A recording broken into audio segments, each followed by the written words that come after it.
water quality grants, Fayette Health's needle exchange program, and CSEP training. This and more up next on this week's edition of Lexington Now.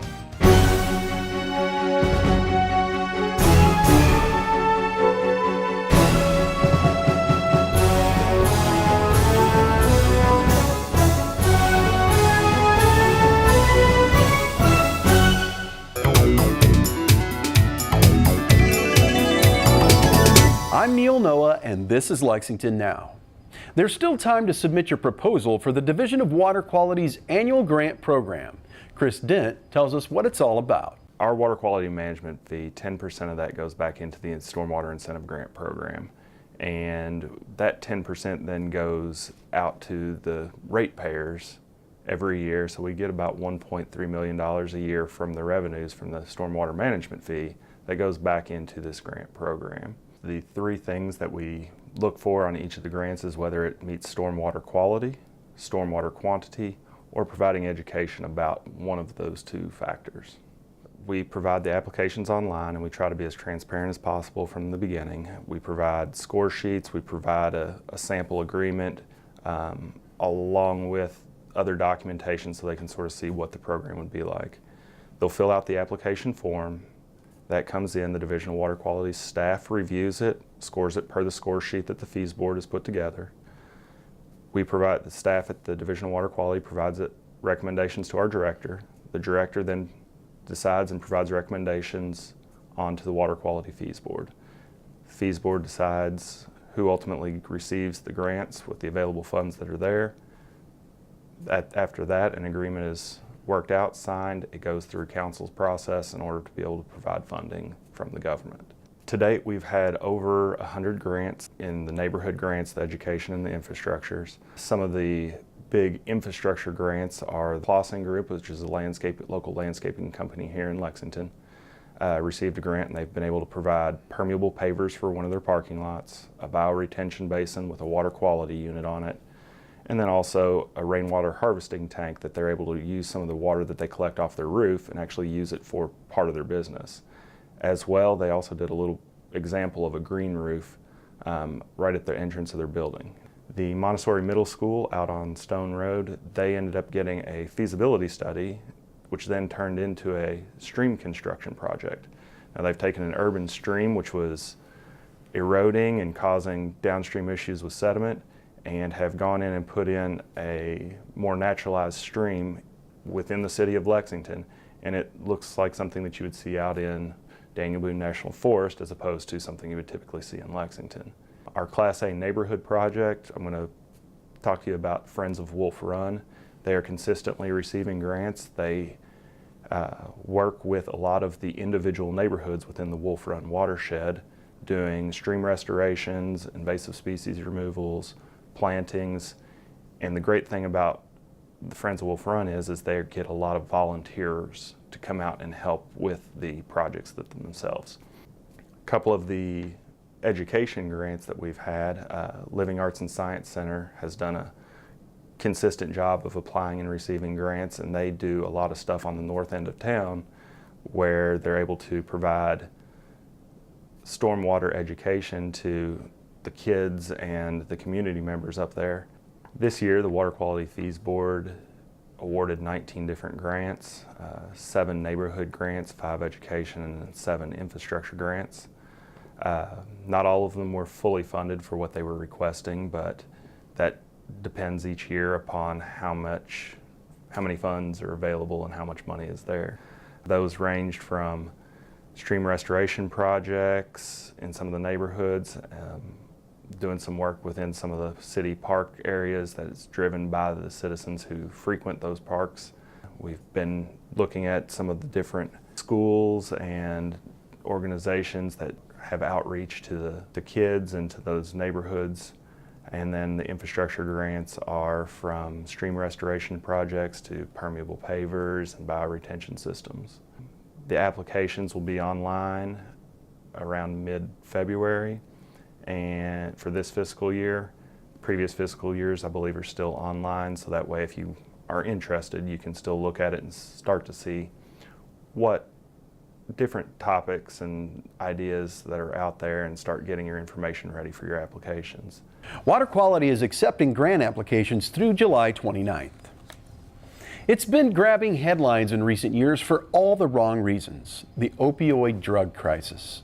Fayette County Health Department has a program designed to help curb one of the more dangerous side effects of intravenous drug use: the spread of blood-borne diseases. This is Needle Exchange Day at the Lexington Fayette County Health Department. We see a variety of clients from all socioeconomic backgrounds, races and ethnicities. About 60% of our clients who use the needle exchange program are men and about 40% women. Dr. Craig Humbaugh is the Lexington Fayette County Health Department Commissioner.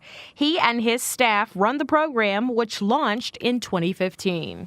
You know, when clients come in, we want them to feel comfortable. We want to build some trust with the clients. We try to meet people where they are, and the folks that we're serving are people who inject drugs.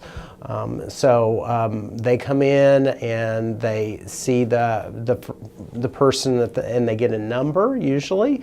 If there's a wait, they then see the exchanger. The exchanger, if this is their first time, will ask them a series of questions. It's anonymous, but they do get a card with a unique identifier on it, and they can present that card when they come back, so we know that they're a return client. The purpose of the exchange is to stop the spread of diseases and keep dirty needles off the streets, playgrounds, and other public places. Well, we know that this is a major health issue for our community and Kentucky as a whole, and we feel that it's our responsibility to help folks who are in this situation, who are negatively affected from a health perspective from injection drug use.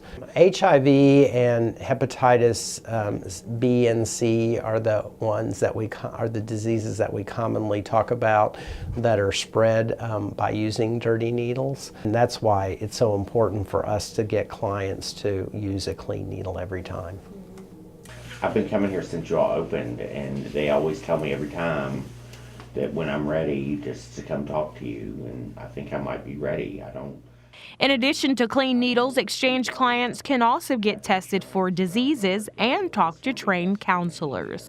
So that if our clients decide that that's the day that they want to get clean, they can talk with the counselor and many times very quickly set up some type of a treatment program. So more than 100 of our clients have taken advantage of that. The Needle Exchange, through grant funding, also offers Narcan, the medicine which reverses opioid overdose. The idea to give naloxone or Narcan is so that people in the home or community setting, especially those who know or live with someone that injects drugs, can be available with Narcan or naloxone to be able to use that. And we want them to be able to be willing and able to use it. The program's growth in popularity among people from all Fayette County zip codes and even surrounding counties is what Dr. Humbaugh calls a sad success. We've seen an increased number of folks who've used the program. Still about 15% of our clients each month are brand new. So there is still demand, growing demand for the program, unfortunately. Kevin Hall, the public information officer for the health department, is a huge proponent of the Needle Exchange. This is the Dr. Rice C. Leach Community Room, and this is where we have the Needle Exchange program every Friday. First thing you see when you step in is you see our sign of the hands on the wall. These are the people who built this program, and it just reminds the people who use this about the human effort and human involvement that came through. In here is one of our needle exchange rooms. This is where the clients actually come in and bring their used needles in exchange for the clean ones. Over here, take a look. This is just an afternoon's worth, a couple of hours of people who have brought in their used needles. Our staff never touches these. These come in containers. The client takes them, dumps them in there. We never exchange and touch anything because we want to keep it as safe and clean as possible for our staff. Staff member would sit here, participant would sit here. We give them forms to look at, fill out. One of the things that a lot of people in the community don't understand is that they have rights and responsibilities, that each person who comes in here has to say that I will abide by these things. Some of that is as simple as I have to make sure that I'm not injecting here on the property. I'm not going next door and doing this. You're not buying or selling anything. We don't want people selling drugs here on the property. Yeah, I want to show you this message board because this is just something that I honestly look at every time I pass because it speaks to me as someone who's lost a family member to an overdose, and for someone who sees what this community is going through. These messages, they grab me every time. Now, it's worth noting that this is the third version of this that we've had, so it may look a little bare right now, but it's because it's filled up and we have to erase it and save it. You can see here, even an old tree with deep roots shed their dead leaves and sprout new life. And imagine coming in here and knowing that you need help and you know you're doing something that you probably shouldn't be doing, and seeing this message of encouragement. It's reinforcing that I matter, I'm human, I do have someone who cares about me, and it's everyone in this building, it's everyone in this program, and we are thankful that they're here today. When we come back, preparing for a chemical disaster.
I'm Sergeant Randall Combs with the Lexington Police Traffic Unit. Accessible parking is a valuable and necessary resource for people with disabilities, and that includes the striped area next to accessible parking spots. These are access aisles, and it is illegal to park here, even if you have an accessible parking permit. Access aisles are necessary for me to get into my vehicle. They are there because many of us need that space to use our ramps or to transfer into a wheelchair. It's frustrating when a car is parked in the access aisle because I don't have room to get into my van. Police and LexPark are writing tickets when they see vehicles parked in an access aisle, and the fine is $250. Know where and where not to park. Keep the access aisles clear. Thank you and drive safe.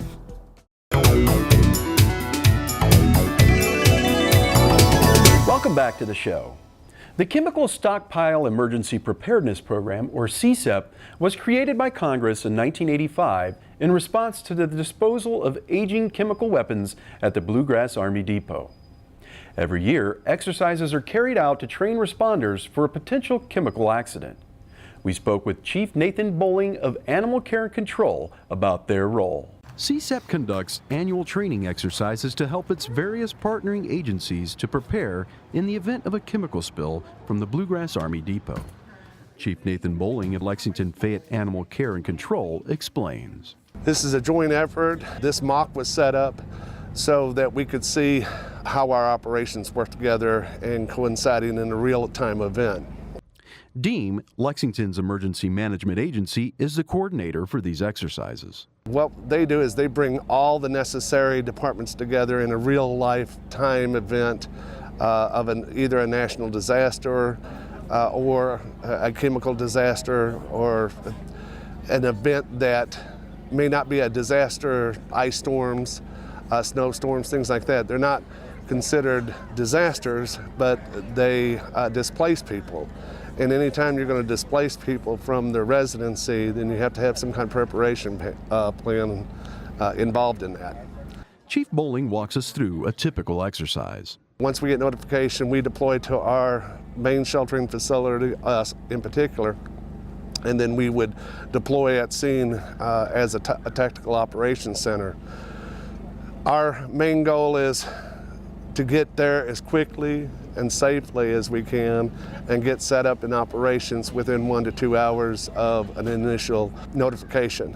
We get set up, the decontamination teams would come in and they'll do decon and they'll transport animals. Plus, you have displaced people that's going to be evacuated from either Richmond or in that vicinity, depending on where the bloom may flow. And if that happens, then we can get a large number of people that leave the residence and come with their animals. And although they are equipped to process large numbers in the short term, there are other plans in place for longer-term evacuations. We hold them here as a temporary shelter unless they're going to be a long-term. And if it's going to be a long-term, more than 24 hours, then they're going to be shipped to our main facility. And our main facility can handle up to 100 extra animals coming in at our main facility. Chief Bowling says that these types of exercises are crucial to prepare for real-life events, not necessarily involving chemical spills, such as the one that happened late last year at Lexington's Humane Society. We had to shut our main facility down at Old Frankfort Pike due to a disease outbreak.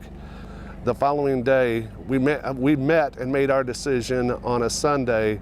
We deployed on a Monday, and we were set and operational by about 6 o'clock that evening, fully operational and receiving. We had to basically close our facility and open another one up at a different location, and it worked flawlessly. This is what these planning exercises is really all about. We find out what is working, what's not working, and then you get to see where your service and support comes from too. Spring is the time of the year when a lot of people turn their attention toward those cleanup or renovation projects that have been in hibernation all winter. And many of those projects may produce more waste than regular pickup can handle. Lauren Monahan has a solution. My name is Lauren Monahan and I work with Lexington's Division of Waste Management. We're here today to talk a little bit about our curbside collection program here in Lexington for those that receive regular city waste pickup each week. We all know here in Lexington that the green cart is for landfill-bound waste or your regular garbage. The blue cart is of course for recycling material, and the gray cart is for yard waste material.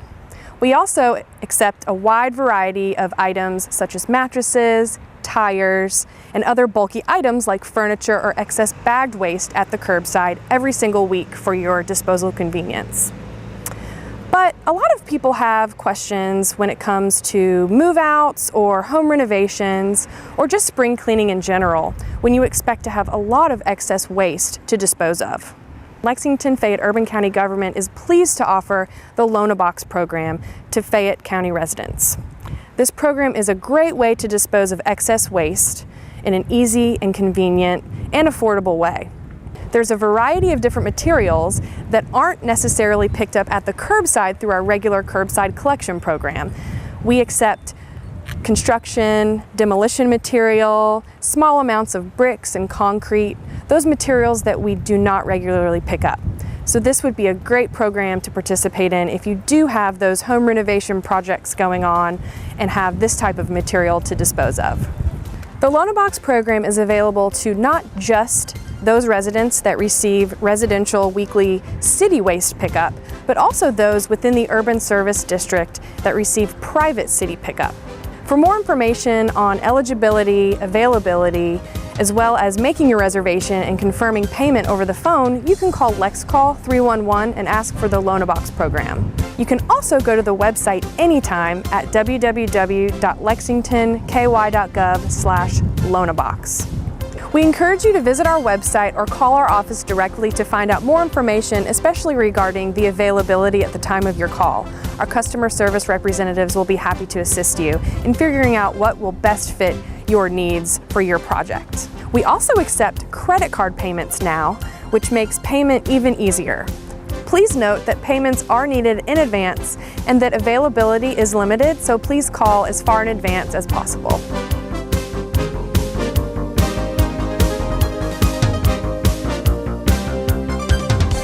And during those spring cleaning projects, you may also come across many items that are recyclable. And the Division of Solid Waste has some materials that can help you know which items do and don't fit that category. So we're at the Recycle Center today because Lexington runs our own recycling center, and we get recyclables not only from Lexington but a lot of surrounding counties.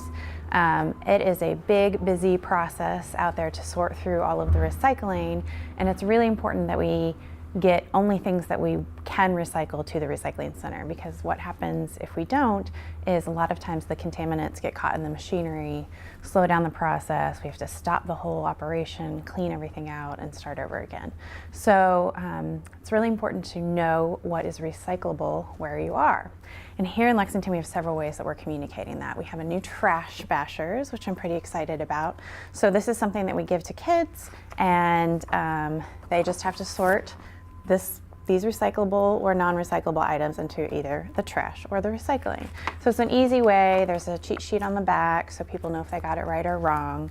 We've also updated waste guides, and that also has good cheat sheets for recycling in it. We have new flyers that are picture-based, and so hopefully we're trying with these sorts of items, the trash bashers, the flyer, everything, to make it really easy for people to know what we in Lexington accept for recycling.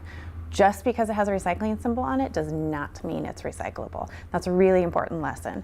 So bottles and jugs, plastic bottles and jugs, glass, steel and aluminum cans, paper, cardboard, box board, the kind of stuff the cereal comes in, that's it. There's a lot of spinning parts on the machine, so anything that can get wrapped around these spinning parts causes huge issues. So ask us, get some of our new items that will help you remember what's recyclable. You can email livegreen@lexingtonky.gov, and we'll get those items to you. If you want a big group to hand out at your church or a neighborhood association, we're happy to have help spreading the materials so people know how to recycle right.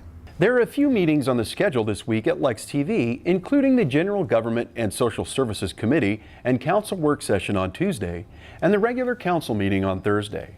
All these meetings are live, and you can catch our other programming right here on Channel 185 or on our live stream, and find any televised meeting archived at lexingtonky.gov/LexTV, or find our other programming on YouTube channel Lex TV. That's all for this edition of Lexington Now. Keep up with us all week long on Twitter, Facebook, and YouTube.